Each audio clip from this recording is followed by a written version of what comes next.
It is the driving force of every single day I have the privilege of serving in this office. That is why, since 2015, I've fought for this country, for you, to strengthen and grow the middle class. Why we rallied to support each other through the pandemic, to advance reconciliation, to defend free trade on this continent, to stand strong with Ukraine and our democracy, and to fight climate change and get our economy ready for the future. We are at a critical moment in the world. Mes chers Canadiens, à chaque matin, je me suis réveillé en tant que Premier ministre, inspiré par la résilience, la générosité et la détermination qui nous caractérisent si bien en tant que Canadiens. C'est ce qui me motive à chaque jour où j'ai le privilège de servir dans ce poste. C'est pourquoi, depuis 2015, je me suis battu pour ce pays, pour vous, pour renforcer la classe moyenne. Pourquoi nous nous sommes mobilisés en tant que Canadiens pour se soutenir les uns les autres pendant la pandémie, pour faire progresser la réconciliation, pour défendre le libre-échange sur notre continent, pour notre soutien inébranlable de l'Ukraine et de la démocratie, et pour lutter contre les changements climatiques et préparer l'économie de l'avenir. Nous traversons vraiment un moment critique dans le monde. My friends, as you all know, I'm a fighter. Every bone in my body has always told me to fight because I care deeply about Canadians, I care deeply about this country, and I will always be motivated by what is in the best interest of Canadians. And the fact is, despite best efforts to work through it, Parliament has been paralyzed for months after what has been the longest session of a minority parliament in Canadian history. That's why this morning I advised the Governor-General that we need a new session of Parliament. She has granted this request, and the House will now be prorogued until March 24th. Over the holidays, I've also had a chance to reflect and have had long talks with my family about our future. Throughout the course of my career, any success I have personally achieved has been because of their support and with their encouragement. So last night over dinner, I told my kids about the decision that I'm sharing with you today. I intend to resign as party leader, as Prime Minister, after the party selects its next leader through a robust, nationwide, competitive process. Last night, I asked the President of the Liberal Party to begin that process. This country deserves a real choice in the next election, and it has become clear to me that if I'm having to fight internal battles, I cannot be the best option in that election. Mes chers amis, comme vous savez, je suis un fighter. Dans mon fort intérieur, je me suis toujours battu parce que je me soucie profondément des Canadiens. Et je serai toujours motivé par ce qui est dans le meilleur intérêt des Canadiens. Et le fait est que malgré tous les efforts déployés pour passer à travers, le Parlement est paralysé depuis des mois, après ce qui a été la plus longue session de Parlement minoritaire dans l'histoire de notre pays. C'est pourquoi ce matin, j'ai rencontré la gouverneure générale pour lui faire savoir que nous avions besoin d'une nouvelle session du Parlement. Elle a accédé à ma demande et la Chambre sera donc prorogée jusqu'au 24 mars. Pendant le temps des fêtes, j'ai également eu l'occasion de réfléchir et d'avoir de longues conversations avec ma famille quant à notre avenir. Tout au long de ma carrière, tout le succès que j'ai eu personnellement est dû à leur soutien, à leurs encouragements. Donc hier soir, au souper, j'ai partagé avec mes enfants la décision que je partage avec vous tous aujourd'hui. j'ai l'intention de démissionner de mon poste de chef du Parti libéral du Canada et de Premier ministre une fois que le parti aura choisi son prochain chef à l'issue d'un processus national, rigoureux et compétitif. Hier soir, j'ai demandé au président du parti de commencer les étapes nécessaires. Le pays mérite un choix clair et réel lors des prochaines élections. Il est devenu évident pour moi que si je dois me concentrer sur des batailles internes, je ne peux pas être la meilleure option lors de ces élections. Le Parti libéral du Canada est une institution importante dans l'histoire de notre grand pays et de notre démocratie. Un nouveau premier ministre et chef du parti portera les valeurs et les idées du Parti libéral dans la prochaine élection.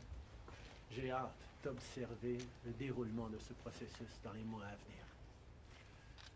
Nous avons été élus pour la 3e fois en 2021 pour renforcer l'économie après la pandémie et faire progresser les intérêts du Canada dans un monde complexe. Et c'est exactement ce que je vais continuer à faire, ce que nous allons continuer à faire pour les Canadiens. The Liberal Party of Canada is an important institution in the history of our great country and democracy. A new Prime Minister and leader of the Liberal Party will carry its values and ideals into that next election. I'm excited to see the process unfold in the months ahead. We were elected for the 3rd time in 2021 to strengthen the economy post-pandemic and advance Canada's interests in a complicated world. And that is exactly the job that I and we will continue to do for Canadians. Merci beaucoup, mes amis. Thank you, Prime Minister. We'll now go to questions, starting with Laurence Martin, Radio-Canada. Bonjour, M. Trudeau. Vous vouliez le faire, ce combat contre Pierre Poilievre. Des batailles internes, il y en a dans votre parti depuis plusieurs mois déjà. Pourquoi est-ce que vous décidez d'abdiquer maintenant? Qu'est-ce qui vous a fait changer d'avis? Comme vous savez, je ne suis pas quelqu'un qui recule facilement devant un combat, surtout un combat si important pour le parti et pour le pays. Mais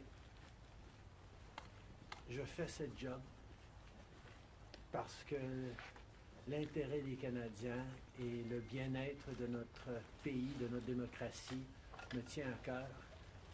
Et c'est devenu clair que je ne peux pas être le chef dans les prochaines élections à cause des batailles internes. As you all know, I am a fighter, and I am not someone who backs away from a fight, particularly when a fight is as important as this one is. But I have always been driven by my love for Canada, by my desire to serve Canadians, and by what is in the best interests of Canadians. And Canadians deserve a real choice in the next election. And it has become obvious to me with the internal battles that I cannot be the one to carry the Liberal standard into the next election. Vous êtes au pouvoir depuis près de 10 ans. Le Canada a changé avec votre gouvernement. S'il y a une réalisation que vous pourriez nommer, dont vous êtes le plus fier, je sais qu'il y en a plusieurs, mais s'il y en a une, et peut-être un regret aussi. En 2015, on a été élus sur une promesse de travailler pour la classe moyenne. Et c'est ce qu'on a pu faire. On a réduit la pauvreté, on a aidé énormément les familles, on a créé une économie qui fonctionne pour bien plus de monde en se préparant pour un avenir et plus numérique et où les changements climatiques vont avoir un plus grand impact. On a fait énormément de travail avec les Canadiens. Le Canada est meilleur à cause du travail que nous avons tous fait au cours des dernières années. Un regret, je continue à penser que si notre système électoral aurait été changé pour que les gens puissent mettre un premier, un deuxième, un troisième choix sur le bulletin, les partis auraient passé plus de temps à regarder les points qu'ils avaient en commun pour être les deuxième ou troisième choix des voteurs plutôt que de voir la polarisation que nous avions. Mais je ne pouvais pas de façon unilatérale changer notre mode de scrutin dans ce pays. Next question. We got elected in 2015 to fight for the middle class, and that's exactly what we've done over the past years. We reduced their taxes, we increased the benefits to families, we made sure the economy was focused on working for everyone and not just a few, and that has changed. That has dropped poverty rates in Canada, that has brought more people into the workforce, that has moved us forward on reconciliation in a way that has deeply improved the opportunities and success of Canadians despite the incredibly difficult times the world is going through right now. There's lots more work to be done, and I know that this party and this country and Canadians will keep doing it. If I have one regret, particularly as we approach this election, well, there are probably many regrets that I will think of, but I do wish that we'd been able to change the way we elect our governments in this country so that people could simply choose a second choice or a third choice on the same ballot, so that parties would spend more time trying to be people's second or third choices, and people would have been looking for things they have in common instead of trying to polarize and divide Canadians against each other. I think in this time, figuring out how to pull together and find common ground remains something that is really important for democracies, but I could not change unilaterally without support of other parties our electoral system. That wouldn't have been responsible. Prochaine question. Tonda Charles, Toronto Star. Prime Minister, up until 3 weeks ago, you were intending to stay, and it seems that the event 3 weeks ago of Ms. Freeland coming out and saying you were firing her as your finance minister was the catalyst that brought us here today. So can you explain your side of what happened there? Chrystia has been by my side for close to 10 years now. She has been an incredible political partner through just about everything we have done as a government and as a party over the past decade. I had really hoped that she would agree to continue as my Deputy Prime Minister and take on one of the most important files that not just this government but this country is facing, but she chose otherwise. In regards to what actually happened, I am not someone who's in the habit of sharing private conversations. Chrystia a été depuis presque 10 ans maintenant à mes côtés en tant que partenaire politique essentiel à presque tout ce qu'on a réussi en tant que gouvernement, en tant que parti. J'aurais vraiment souhaité qu'elle choisisse de continuer en tant que ma vice-première ministre et qu'elle prenne un des dossiers les plus importants auxquels les Canadiens et notre gouvernement vont faire face dans les mois à venir, d'ici les prochaines élections. Mais elle n'a pas voulu. Mais par rapport aux détails, je ne suis pas quelqu'un qui partage les détails de conversations privées. You spoke about the Liberal Party as an institution and the internal battles right now, but I'm wondering if you feel that another leader will have more success than you will at beating Pierre Poilievre in the next campaign. Pierre Poilievre's vision for this country is not the right one for Canadians. Stopping the fight against climate change doesn't make sense. Backing off on the values and strength and diversity that Canada has always worked to pull itself together on is not the right path for the country. Attacking journalists, the CBC institutions. That's not what Canadians need in this moment. We need an ambitious, optimistic view of the future, and Pierre Poilievre is not offering that. And I look forward to the fight as progressives across this country stand up for the kind of vision for a better country that Canadians have always carried, despite the tremendous pressures around the world to think smaller, to veer towards the hard right, and to be less ambitious for what we can be and do as a country when the world really needs Canada. That's not an answer, though. Yes or no? Is there another leader that could be? Absolutely. Sur le leader? Oui. Est-ce que vous... Pierre Poilievre. En français, s'il vous plaît, merci. Pierre Poilievre a une vision profondément petite et erronée pour ce pays, si même on accepte qu'il ait une vision, de reculer sur les droits fondamentaux, d'arrêter la défense, la lutte contre les changements climatiques, de ne pas investir dans une économie plus verte, plus inclusive, de toujours chercher des divisions entre les Canadiens plutôt que de rassembler pour faire face à l'avenir de façon optimiste et ambitieuse. C'est pas le bon choix pour les Canadiens. Et j'ai hâte de faire partie, de continuer de faire partie d'un mouvement progressiste qui va envisager un avenir meilleur pour les Canadiens sur l'optimisme et le travail que les Canadiens ont toujours fait pour bâtir un monde meilleur. Next question. Hélène Buzetti, les corps d'information. Bonjour, M. Trudeau. Il y a 16 ans, en décembre 2008, Stephen Harper a rejeté le Parlement pour s'éviter un vote de confiance qu'il savait qu'il allait perdre parce que les 3 partis d'opposition allaient voter contre lui. Exactement comme la situation dans laquelle vous vous trouvez aujourd'hui. À l'époque, le chef libéral, Stéphane Dion, avait dit, puis je le cite ici, que c'était une entrave à la Constitution et un affront à la démocratie. Alors, j'aimerais savoir pourquoi ce qui était mauvais pour les conservateurs de Stephen Harper devrait être bon pour les libéraux de Justin Trudeau. La gouverneure générale, en 2008, avait correctement conclu que la Chambre venait juste d'accorder leur confiance de façon formelle au gouvernement de M. Harper, malgré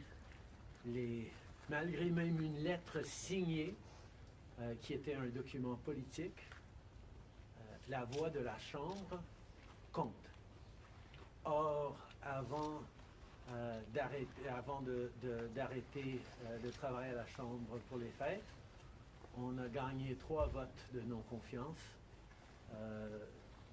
3 votes de confiance, et nous allons devoir retester la confiance de la Chambre dès le mois de mars pour passer les éléments budgétaires nécessaires pour faire fonctionner le gouvernement. In 2008, the Governor General correctly concluded that because the very last times in the previous weeks that the confidence of the House had been tested, it had passed that confidence test, Stephen Harper continued to have the confidence of the House, and it actually would bear out because as soon as they came back from the prorogation, Stephen Harper won a confidence vote once again. So a political document or political speeches doesn't carry the kind of weight that winning a confidence vote means. But this prorogation will take us only into March, and there will be confidence votes in March in the passing of supply that will allow Parliament to weigh in on confidence in a way that is entirely in keeping with all the principles of democracy and the workings of our strong institutions. Mais avec respect, M. Trudeau, y a-t-il pas quelque chose un peu antidémocratique de suspendre la possibilité du Parlement d'exprimer sa non-confiance le temps que votre parti se cherche un sauveur. Est-ce qu'il ne devrait pas plutôt juste se référer aux électeurs et de déclencher dès maintenant une élection?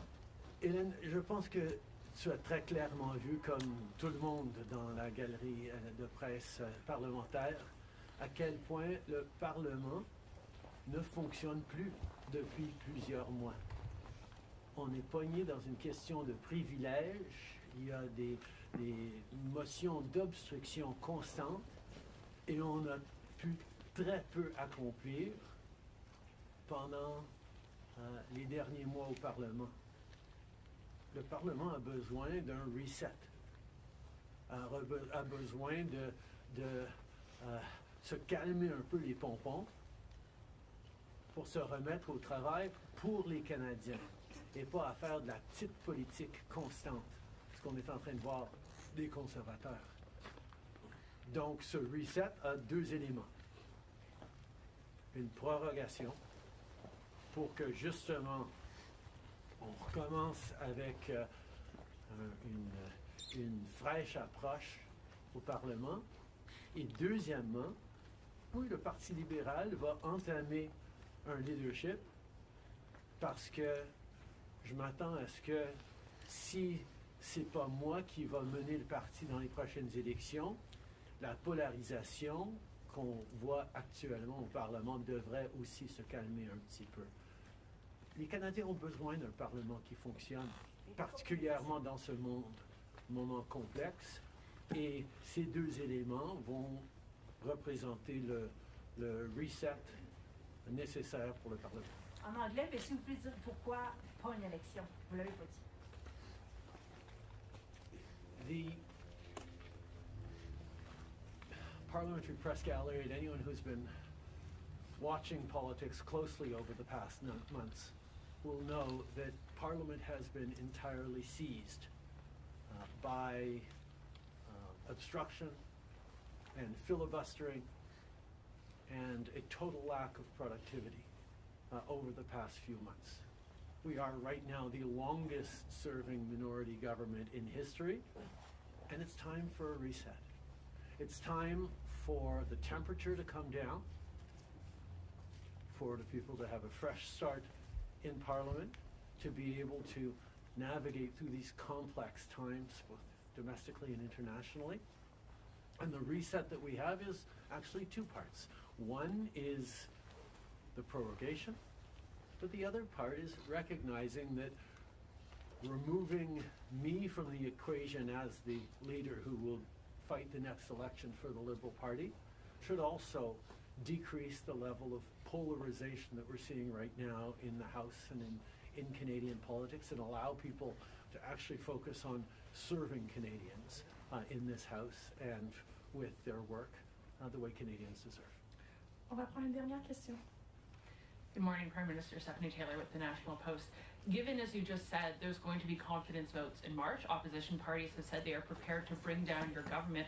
What kind of chances do you think you are leaving to your successor, given that there will only be mere weeks for them to introduce themselves to Canadians before heading into an election, potentially? I have a tremendous amount of confidence in both Canadians and in parliamentarians' interest in serving Canadians in the right way. We're in a minority government right now, and there hasn't been an active leadership in a minority government in more than 50 years in this country. And there is always going to be the challenge of having a leadership race while a parliament would face confidence votes in the course of delivering supply to the government.